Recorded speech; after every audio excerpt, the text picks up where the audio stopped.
Olá, gente! Sejam bem-vindos ao nosso segundo episódio do Biafilia, um podcast sobre biofilia e design biofílico. Eu sou a Bia Rafaeli, sou arquiteta, pioneira nesse conceito no Brasil.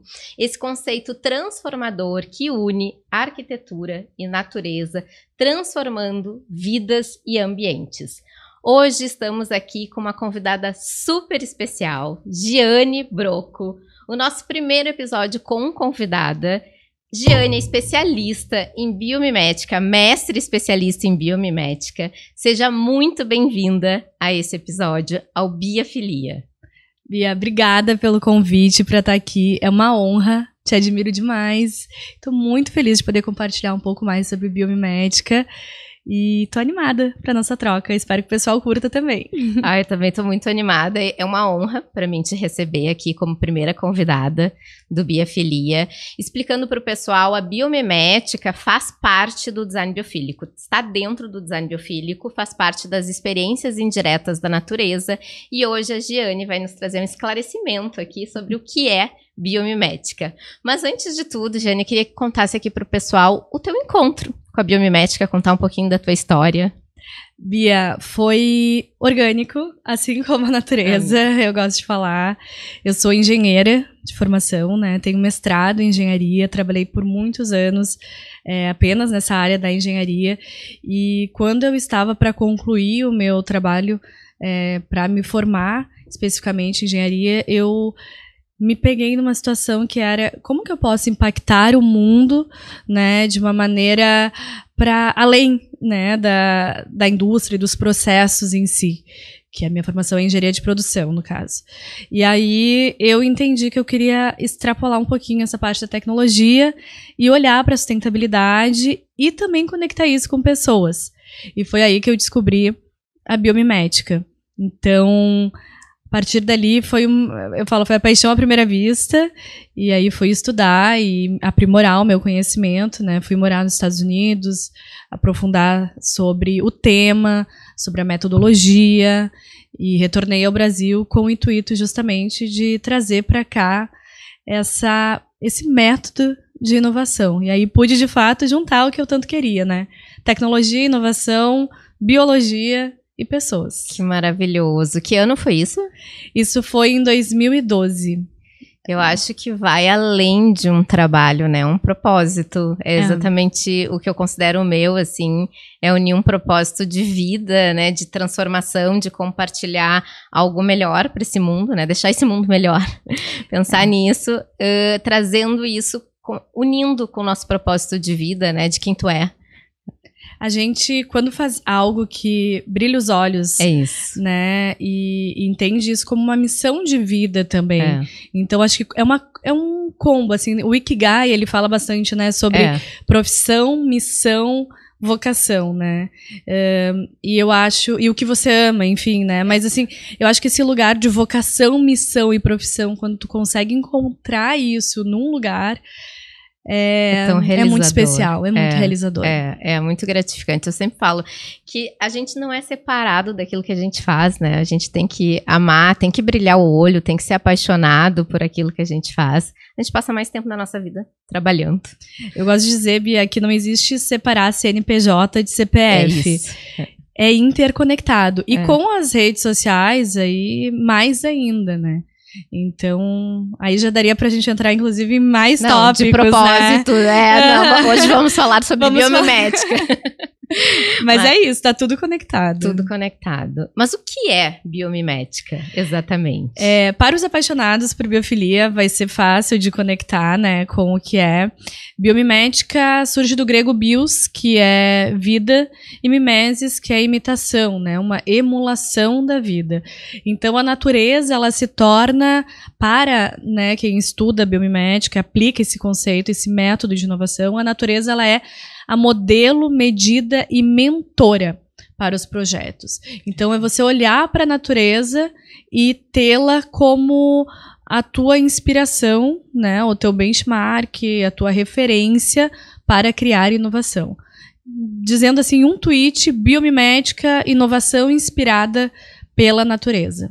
Maravilhoso. Einstein já dizia, né, que todas as soluções existem na natureza, basta a gente parar e observar e conseguir trazer essas soluções para nos inspirar em algum local, né? No caso aqui, hoje vamos falar sobre arquitetura e design. Mas trazendo para a arquitetura e para o design, como que a gente pode trazer a biomimética para aplicar na arquitetura e no design, nos nossos ambientes, seja imobiliário, seja numa edificação inteira, e trazendo exemplos.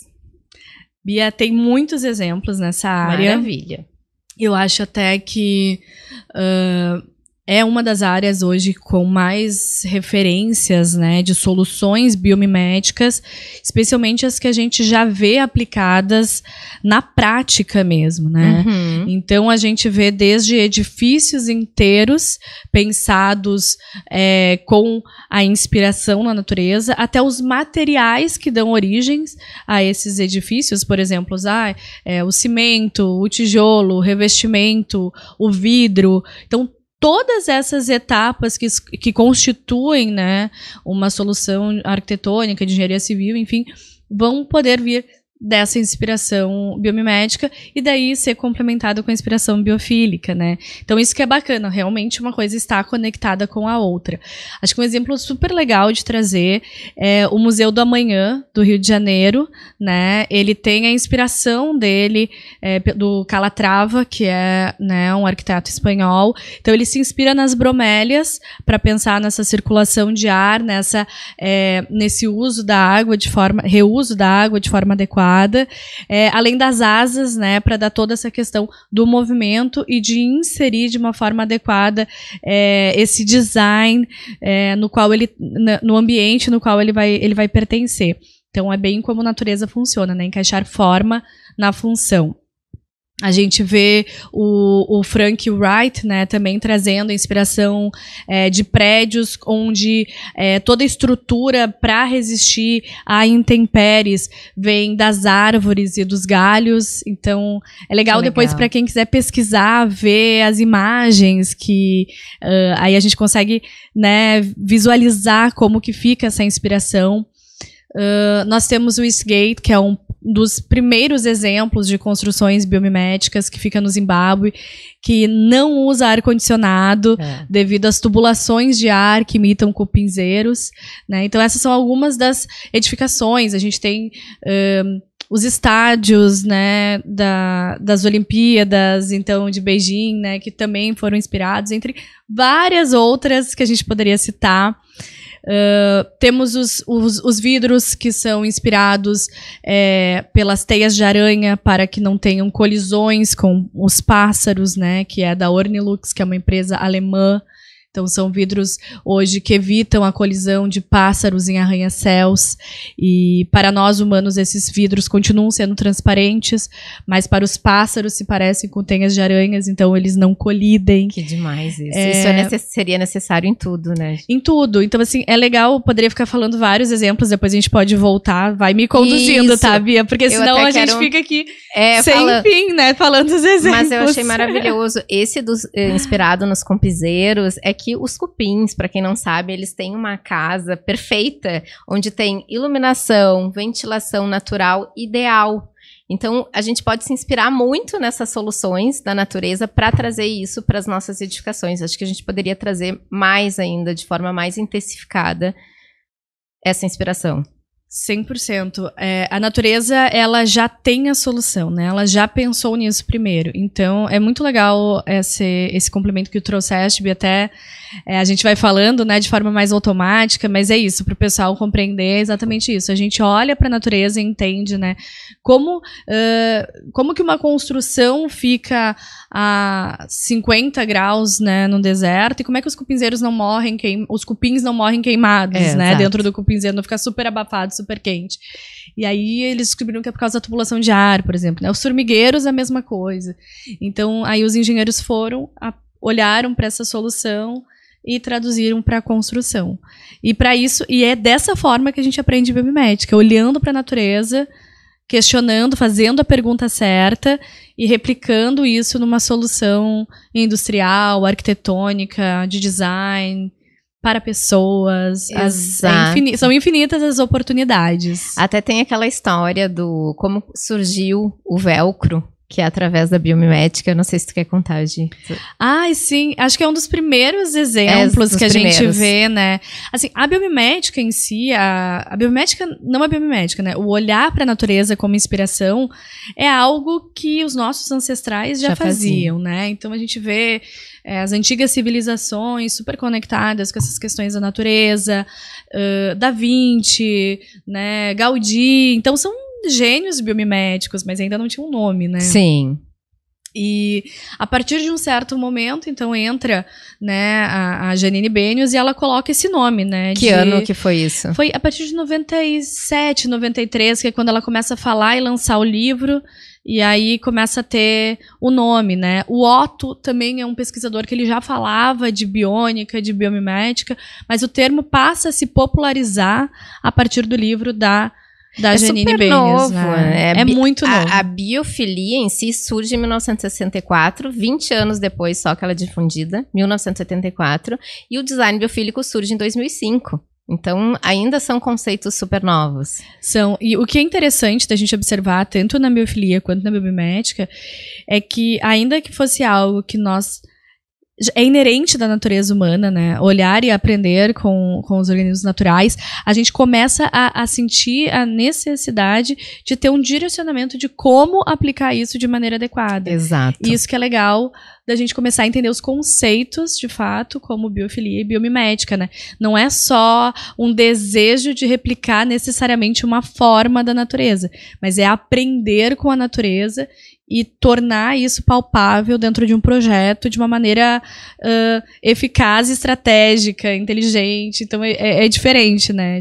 Maravilhosa essa tua constatação, porque exatamente que nem o design biofílico ele não é intuitivo, não é porque eu trago estratégias naturais para o meu projeto que eu estou aplicando o design biofílico, existe uma metodologia de projeto, um caminho, e eu acho que é esse caminho que torna isso frequente e intencional, né? Porque quando eu só acredito aí, não sei os porquês, vem meu cliente falando, querendo outra referência de um ambiente que não está conectado à natureza, eu não sei argumentar com esse meu cliente os porquês, o que é ideal, né? Então eu preciso de um caminho, saber quais são as estratégias ideais e quais são as que não são, que vão causar malefícios, para me dar esse direcionamento. É a mesma coisa biomimética, mas existe um processo onde eu vou me basear na biomimética, onde eu vou trazer forma, função.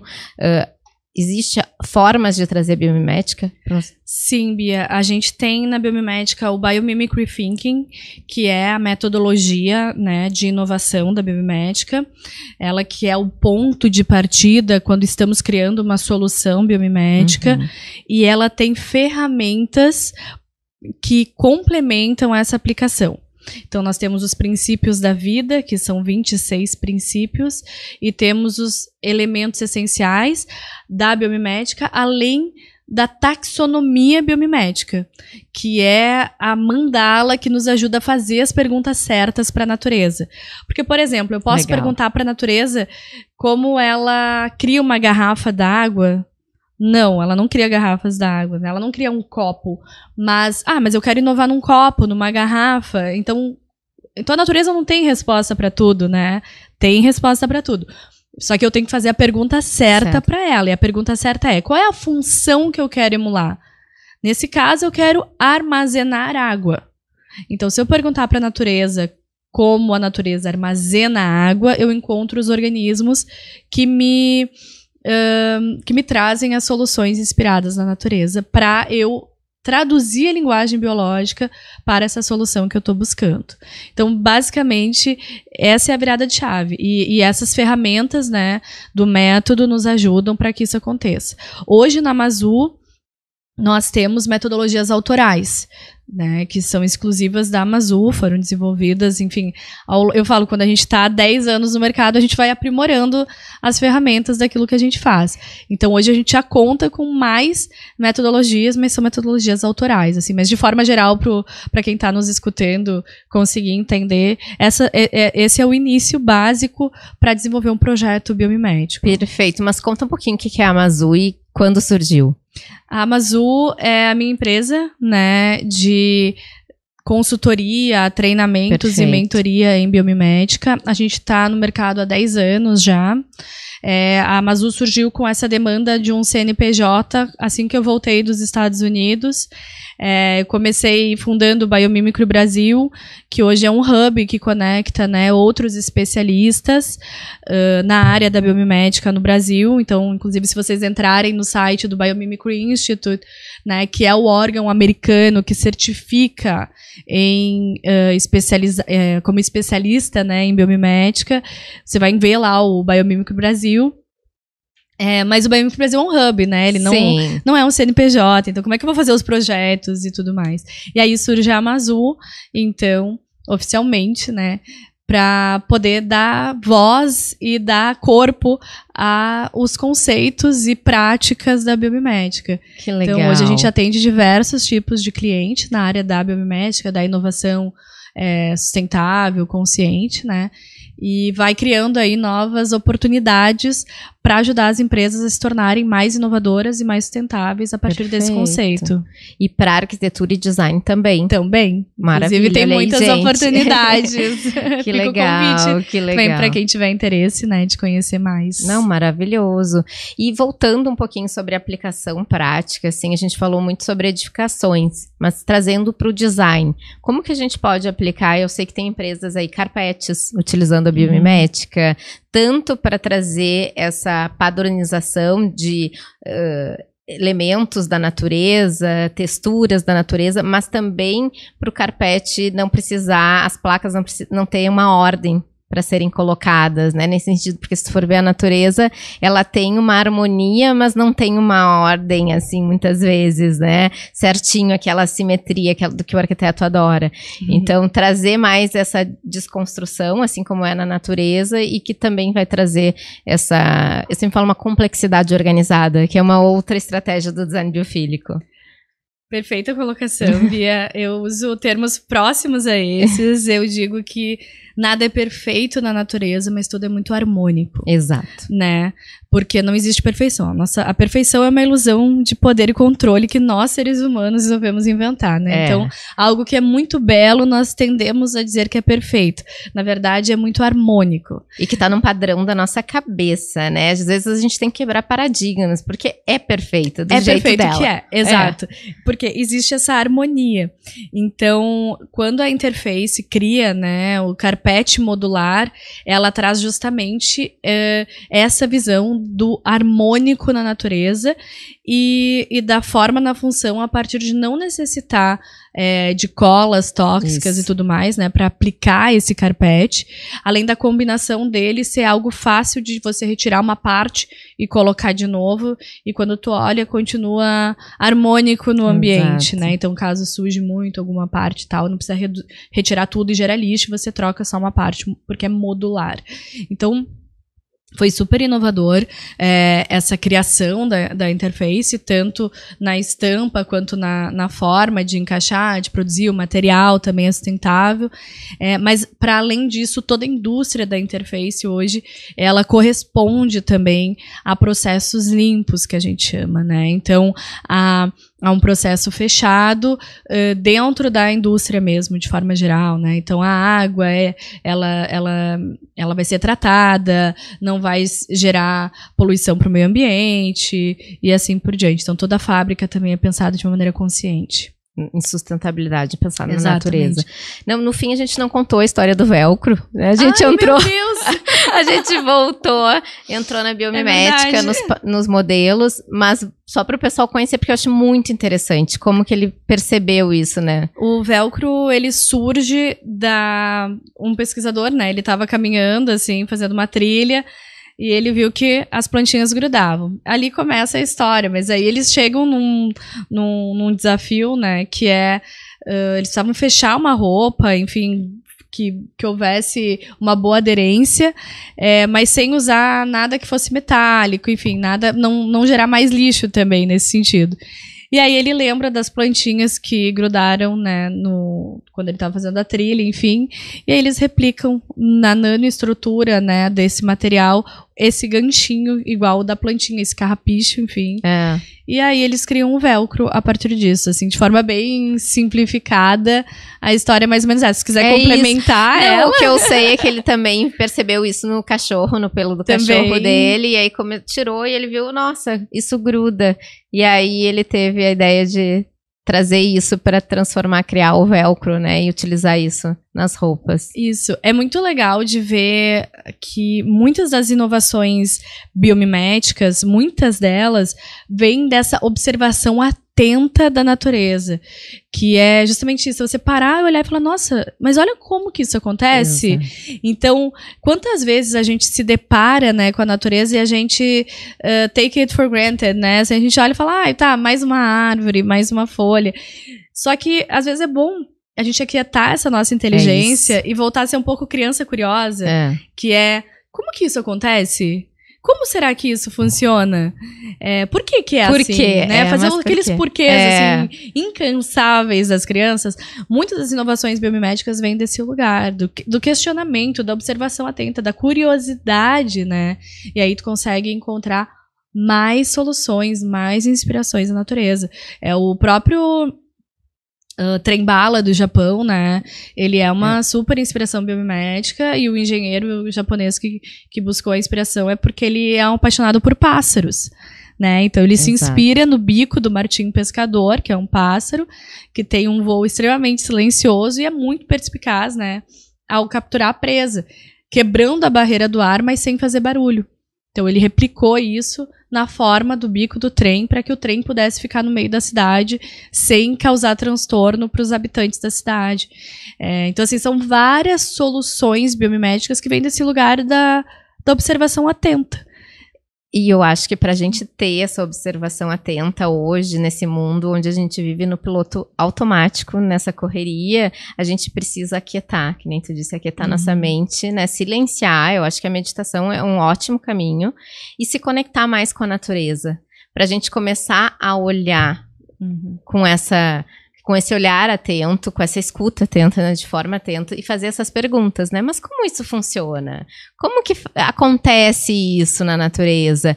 E aí, através dessas perguntas, a gente trazer essas soluções. Mas eu acho que hoje a gente não chega nem a olhar, sabe? As pessoas estão tão no automático que elas não param para olhar a natureza. Muitas vezes elas nem sabem qual é a árvore que tem na frente da casa delas, né? Qual é o passarinho que tá ali, quais são os animais que estão ali.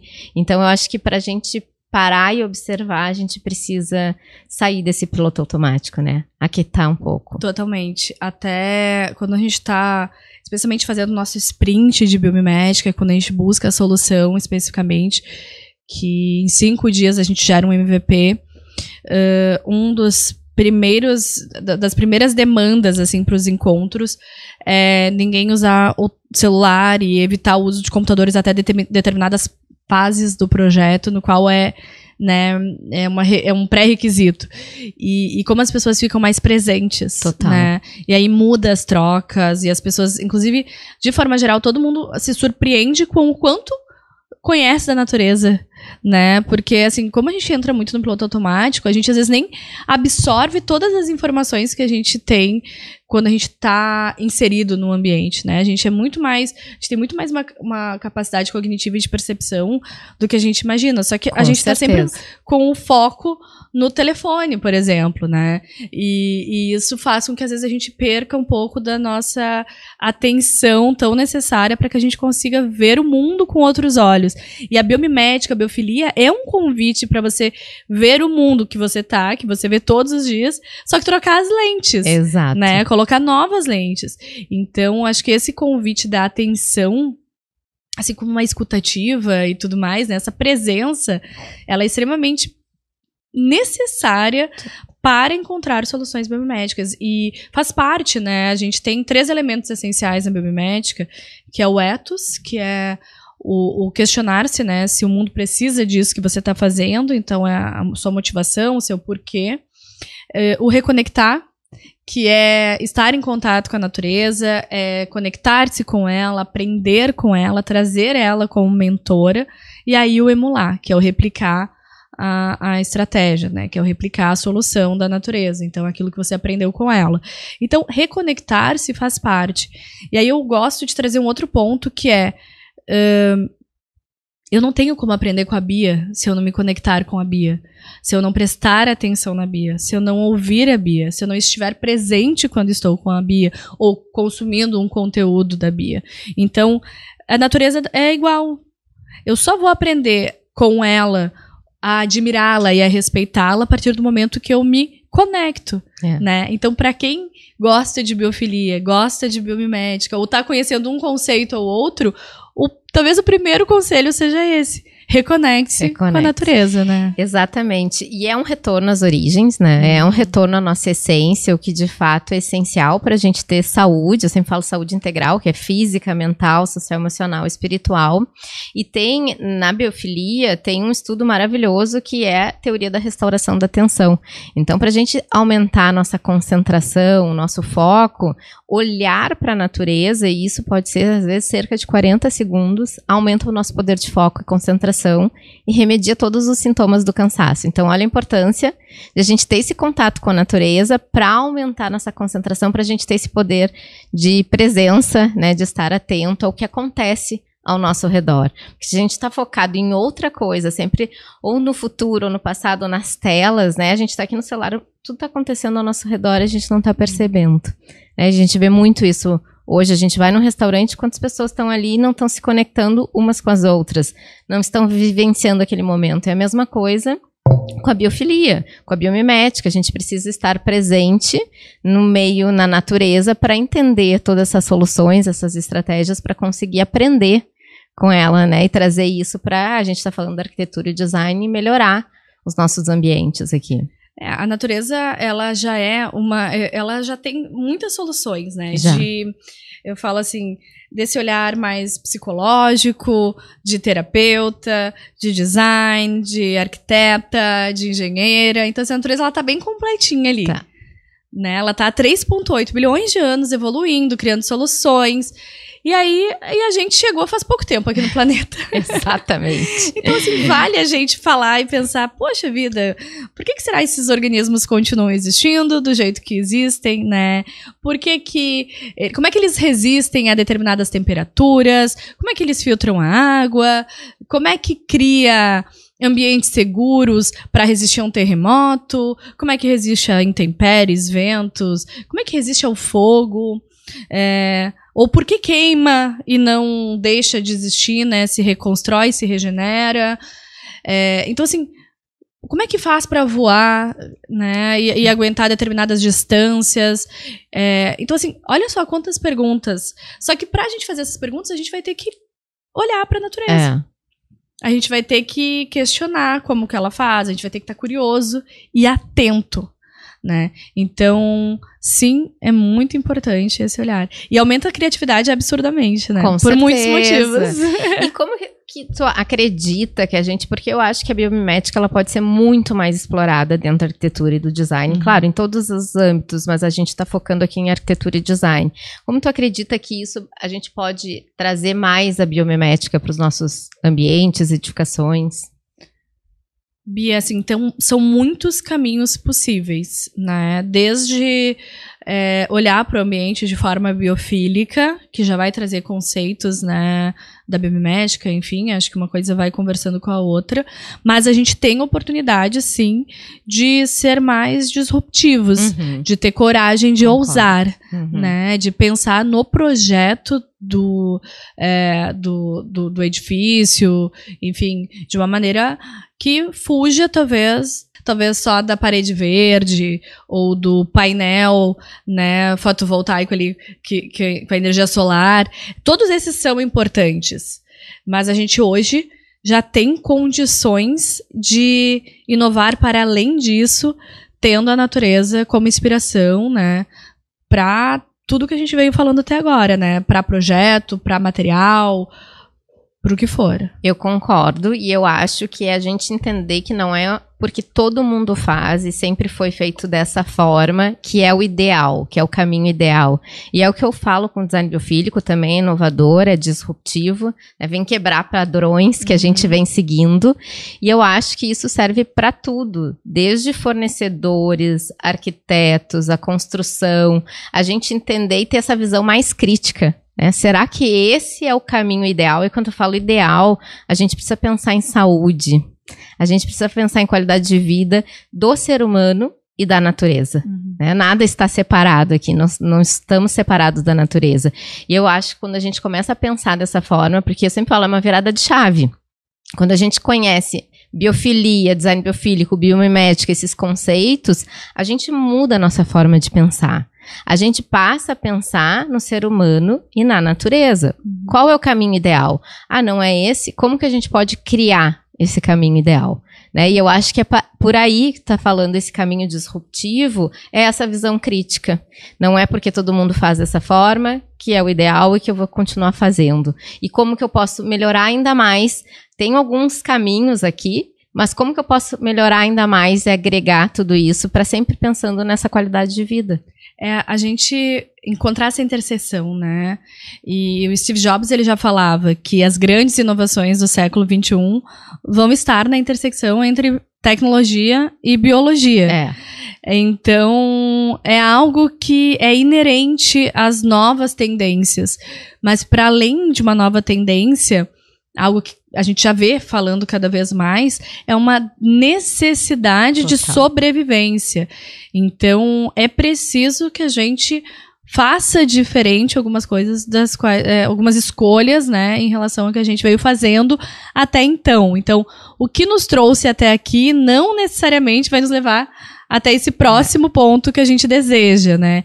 E para que isso aconteça, a gente vai precisar encontrar esses novos caminhos, e muitos deles vêm dessa intersecção da tecnologia com a biologia. Então, não é excludente, não é binário, né? Que as pessoas falam, então a gente vai voltar a morar em cavernas, vai construir ocas, né? Respeitando, claro, todas as culturas, mas aqui não é o ponto de discussão. Não, gente, assim, se tratando, né, da indústria em si, da construção, da arquitetura, é possível a gente integrar esses conceitos naturais adaptados, portanto, que é o que a gente está conversando, para a realidade de uma grande cidade, para a realidade de um urbanismo sustentável, né? Cidades inteligentes. Então, cidades inteligentes são o quê? São cidades com conceitos biofílicos, biomiméticos integrados à tecnologia. Então, uma coisa conversa com a outra. E nós somos natureza. Somos. Né? A gente é que se colocou nesse lugar de distanciamento, assim. Tem um conceito que eu acho muito bacana, que o Satish Kumar fala, né, da Schumacher College. Eu tive a oportunidade de conhecê-lo, de estudar e aprender com ele. E ele é fantástico no que tange esse lugar de olhar para a natureza como inspiração também, né? E ele fala muito que nós, quando estamos dentro de um lugar, por exemplo, nós aqui numa sala, estamos do lado de fora. E quando estamos, né, na rua, em contato com a natureza, estamos do lado de dentro, porque a referência é o planeta Terra, né? E aí a gente fala, estou dentro de casa, mas se a casa é o planeta, estamos dentro quando estamos em contato com o planeta Terra. E estamos fora quando estamos separados. Então, como que a gente integra melhor tudo isso? Aí vem esses conceitos. E isso nos faz sentirmos mais felizes, inclusive, né? Prosperar mais. Estar mais abundantes, mais realizados. Eu acho que é isso. No final das contas, acho que a gente busca isso, que às vezes a gente não consegue falar, colocar nome, né? Eu vejo muitas pessoas, às vezes, falando, eu quero uma vida mais feliz, mais isso, mais próxima da natureza. Assim, a maioria das pessoas vai falar isso. Mas aí, às vezes, não encontra os caminhos para isso, né? Agora a gente está trazendo ferramentas. Exato, que é tão importante que eu falei, porque muitas vezes eu faço um exercício nas minhas palestras, que é de a pessoa se imaginar um lugar que ela se sente mais relaxada e com bem-estar.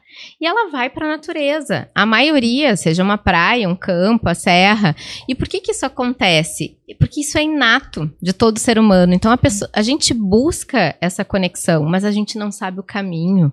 A gente não sabe as ferramentas. E eu acho que a biofilia, o design biofílico, a biomimética vem trazer isso de forma palpável, nos mostrar esse caminho ideal.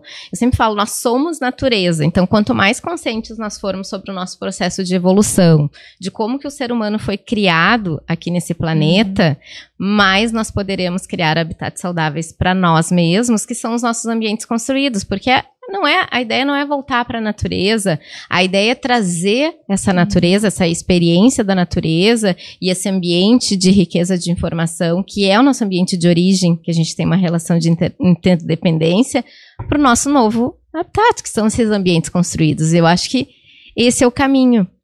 E aí eu queria te perguntar, onde que as pessoas aprendem mais sobre biomimética? Quem tiver esse interesse, deixa teu contato aqui.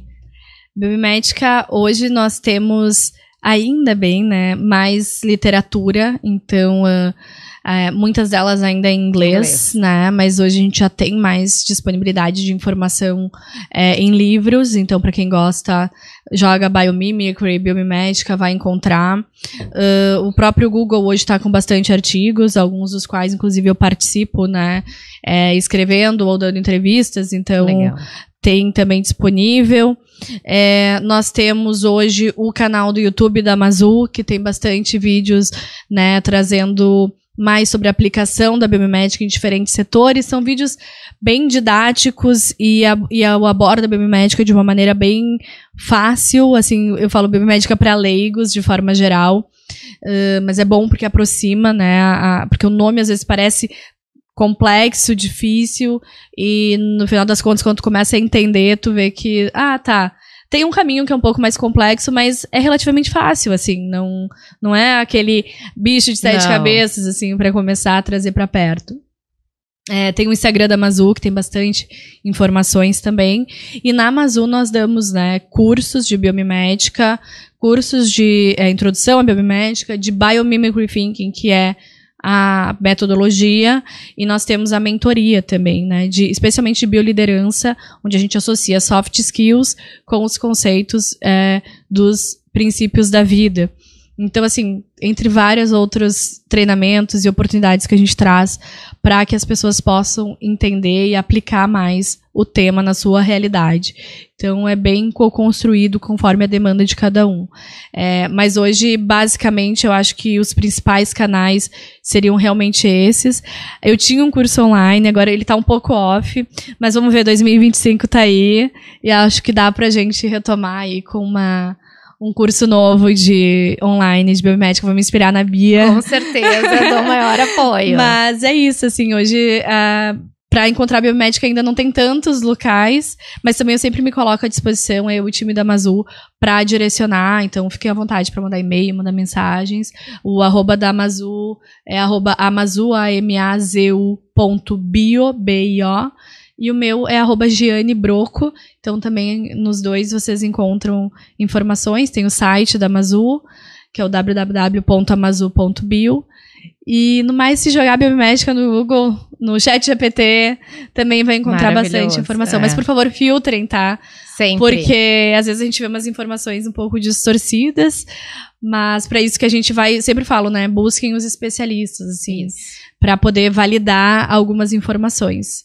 Né? Acho que isso também é importante, né? Não sei se tu passa isso com a biofilia. Com acredito certeza, que sim, né, Bia? muito. Até porque a biofilia, às vezes, nesse contato com a internet, ChatGPT, se torna muito superficial.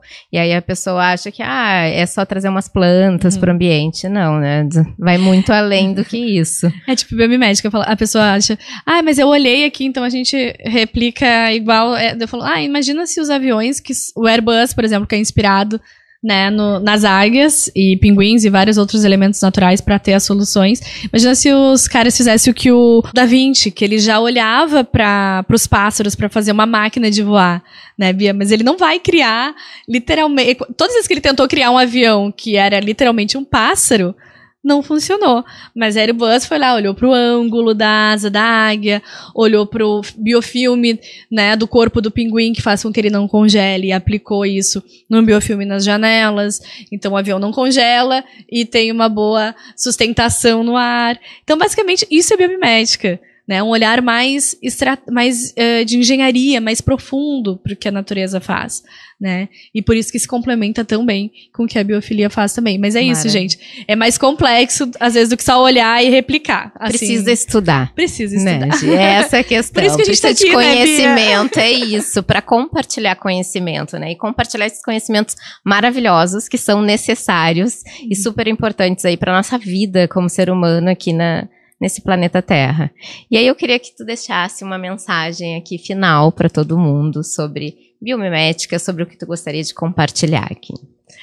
Ai, Bia, são tantas mensagens, né, que dá para trazer, conectando esses temas, a natureza. Eu acho que a minha mensagem vai ser minha frase clássica, que Perfeito. é: a natureza pensou nisso primeiro. Porque eu acho que isso nos traz um senso de pertencimento, de respeito e de admiração. E isso nos leva a aquietar a nossa inteligência e querer aprender com ela. Então, a natureza pensou nisso primeiro, seja lá no que vocês estiverem pensando. Que lindo. Que ela possa seguir nos inspirando, né? Isso, vamos nos inspirar na natureza maravilhosa. Muito obrigada, Gi, pela tua participação, todo o teu compartilhamento aqui de conteúdo, tua disponibilidade de tempo. É uma honra para mim ter essa conversa aqui contigo, essa troca maravilhosa. Obrigada, Bia. A honra é minha. Foi uma grande alegria estar aqui. Espero que as pessoas possam ter aprendido com a gente aqui hoje. Com certeza. Obrigada. Foi muito, muito legal estar aqui hoje. Eu que agradeço.